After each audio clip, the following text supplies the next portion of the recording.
और height and distance आज आपका खत्म हो जाएगा, मेरे हिसाब से खत्म हो जाएगा, क्योंकि मैं आपको एक ऐसी ट्रिक बताने वाला हूं जिससे आप हाइट एंड डिस्टेंस के सभी प्रश्नों को हल कर पाएंगे एक ही ट्रिक से। ठीक है, तो वीडियो को अंत तक देखिएगा, बार बार हाइट और डिस्टेंस देखने का समस्या आपकी खत्म हो जाएगी। आज का वीडियो पूरा देख लीजिए, अच्छे से समझ लीजिए।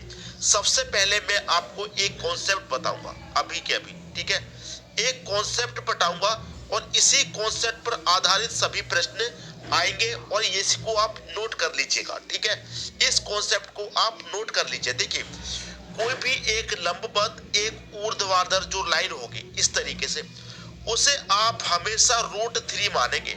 क्या मानेंगे? हमेशा, याद रखिएगा। हमेशा का मतलब तो आप जानते हैं, हमेशा। ठीक है, हमेशा √3 मानेंगे।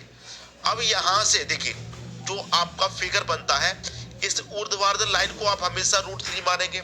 अब यहां से जो फिगर बनता है, एक तो फिगर बनता है दोस्तों, देखिए क्या बनेगा, या तो 60 डिग्री का बनेगा। ठीक है, दूसरा फिगर बनेगा आपका, कितना बनेगा दोस्तों, 45 डिग्री का बनेगा। और तीसरा जो फिगर बनेगा वो बनेगा दोस्तों आपका 30 डिग्री का बनेगा। ठीक है, क्लियर है इतनी बात? अब देखिए, याद रखिए कि यहां से और इस 60 तक की जो दूरी है वो एक होती है, अनुपातिक दूरी एक। ठीक, और यहां से यहां 45 तक की, 1 से 60 तक की मालूम होगी, यहां से 60 तक की। अब यहां से 45 तक की जो होती है वो होती है दोस्तों √3। ठीक है, ये क्लियर हुई बात, √3। अब यहां से यहां तक की 30 तक की जो दूरी होती है वो होती है 3, अनुपातिक दूरी होती है दोस्तों। ये सबकी समझ में बात आ गई? बस इतना याद रखना है कि जो लंबवत होगी, जो हाइट होती है, जो हाइट वाली होती है, उसे आप हमेशा √3 मानेंगे। यहां से लेकर यहां तक की जो दूरी है अनुपातिक वो एक है। यहां से लेकर 45 तक की कितनी होगी, √3। और यहां से लेकर 30 तक की कितनी होती है, 3। इतनी बात क्लियर है? बस आप निकाल लेंगे। ठीक है, ऊपर क्या रखना है आपको, वैल्यू को रखना है, बटे में क्या रखना, वैल्यू का अनुपात। ठीक है, वैल्यू का अनुपात, वैल्यू का अनुपात आपको बटे में रखना है और गुना करना है। जो पूछा जाएगा उसके अनुपात से गुना करना है। जो पूछा जाएगा उसके अनुपात से गुना करना है, अनुपात से गुना करना है जो पूछा जाएगा उसके अनुपात से। ठीक है दोस्तों, बस इतना कंसेप्ट अगर आपने समझ लिया तो समझ लीजिए हाइट एंड डिस्टेंस चैप्टर आज ही आपका खत्म हो गया, आज ही। ठीक है, जो हाइट होती है उसे √3 मानेंगे हमेशा।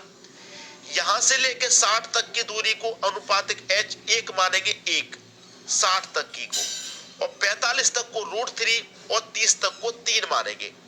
क्लियर दोस्तों, ये कंसेप्ट समझ में आ गया। अब हम क्या करेंगे, प्रश्न को देखेंगे, प्रश्न से सब कुछ क्लियर हो जाएगा। ठीक है, बस आप इस फिगर को अपने दिमाग में रखिएगा, अपने पेपर पे चाहो तो नोट कर लीजिए इस फिगर को। क्लियर है?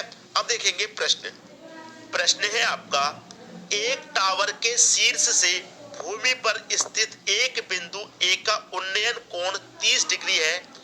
टावर के पाद की ओर 20 मीटर पर स्थित बिंदु एक्स तक जाने पर उन्नयन कोण बदलकर 60 डिग्री हो जाता है। बिंदु ए से टावर की दूरी कितनी है? देखिए, बहुत अच्छा प्रश्न है। यहाँ पर कह रहा है एक टावर, तो हम क्या करेंगे, यहाँ पर सीधा सीधा एक टावर हम बना लेते हैं। ठीक है, इतना क्लियर है? एक टावर के शीर्ष से भूमि पर, टावर है दोस्तों, ये टावर है, टावर का शीर्ष कौन सा है, ये शीर्ष है। ठीक है, टावर के शीर्ष से भूमि पर, टावर के शीर्ष से कहा दोस्तों, भूमि पर, तो भूमि पर आ जाइए, इसको क्या करेंगे, मिला देंगे। ठीक है, भूमि पर, भूमि पर स्थित बिंदु ए का उन्नयन कोण 30 डिग्री है। बिंदु ए का उन्नयन कोण कितना है दोस्तों, 30 डिग्री है। ठीक है, 30 डिग्री है।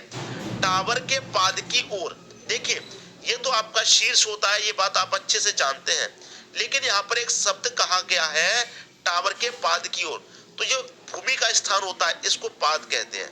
ठीक है, शीर्ष ये होता है और जो नीचे वाला स्थान होता है, जमीन वाला, भूमि वाला, उसे पाद कहते हैं। तो यहाँ पर कह रहा है कि टावर के पाद की ओर, यहां से आप टावर के पाद की ओर चलेंगे, पाद की ओर 20 मीटर पर, यहां से आप यहां चलेंगे तो 20 मीटर आ जाइए।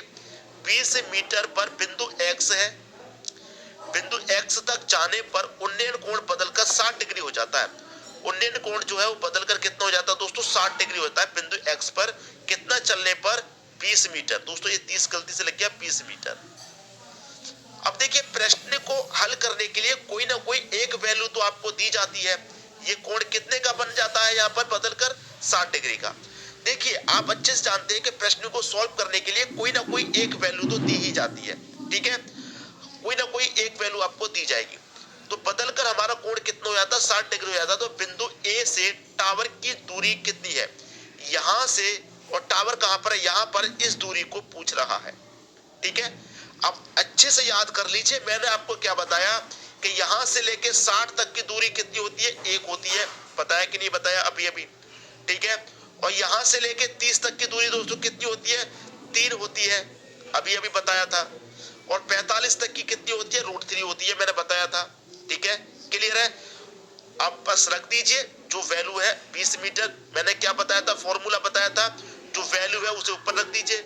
वैल्यू आपकी 20 है, बटे में क्या रखना है दोस्तों, वैल्यू का अनुपात। तो वैल्यू का अनुपात रख देंगे, 1:2 है, 1 है, 1:3 है, तो 3 में से 1 को घटा देंगे तो।